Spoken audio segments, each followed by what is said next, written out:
కరెన్సీతో మనం తీసివేతలు చేద్దాం. ఒకసారి చూద్దాం. ఇక్కడ ఎంత ఉందమ్మా? 456.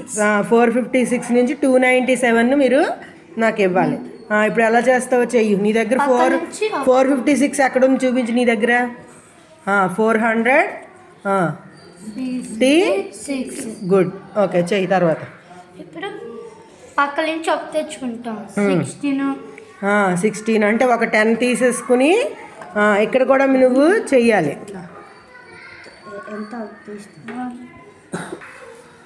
ఏది అక్కడ కూడా చేసుకుని పెట్టు. 1 2 3 4 5 6 7 ఇక్కడ చెయ్యి. ఇప్పుడు 1 2 3 4 5 6 7 8 9 వేసుకో. ఇప్పుడు ఇక్కడ 4 ఉంటుంది. ఇక్కడ 69 మనం చేసుకున్నాం. ఓకే, ఇప్పుడు నాకు నువ్వు 90 ఇంకా ఇవ్వాలి కదా. 290 ఇవ్వాలి కదా. ఇస్తావా మరి? 290 ఆ పక్క నుంచి ఇప్పుడు తెచ్చుకో. 100. ఓకే, 100 ఇచ్చేసావా? నువ్వు 10 100 మరి 10 10s తీసుకో. 50 కదా. 1 2 3 4 5 6 7 8 9 10 తీసుకున్నావా? ఇప్పుడు నాకు 90. నీ దగ్గర ఇప్పుడు ఎంత ఉన్నది? 10 తీసుకున్నావు కదా. నీ దగ్గర ఎంత ఉంది? 400 కాదు, 400 ఎందుకు ఉంటుంది? 10s కదా ఇవి. 140. గుడ్. 140 ఉంది. అవునా? 14 10s ఉన్నాయా లేదా? ఇక్కడ ఉన్నాయి కదా. ఇప్పుడు నాకు 9 ఇవ్వగలవా? మరి 90 ఇచ్చేయగలవా? ఇచ్చి 2 20 30 40 50 60 70 80 90 ఏది 90 ఇచ్చేసావు. Okay, good. ఇప్పుడు నీ దగ్గర ఎన్ని ఉన్నాయో చూసుకో. 4 వేసుకో.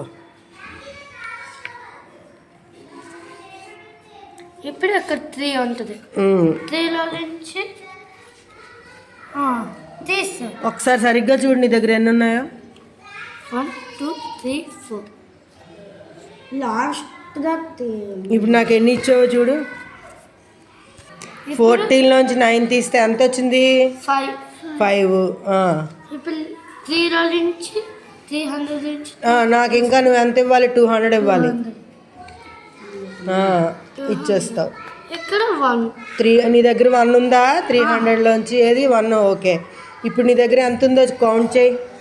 159 చూపించు ఇక్కడ మాకు. 100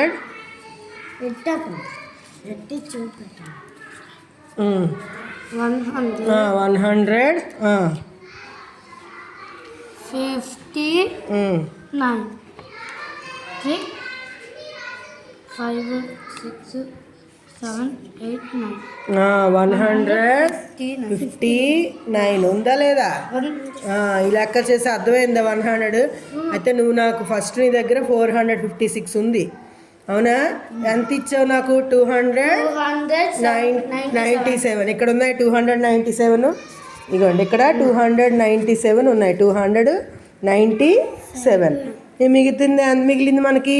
159 అనేది మిగిలింది. ఓకేనా? అర్థమైందా?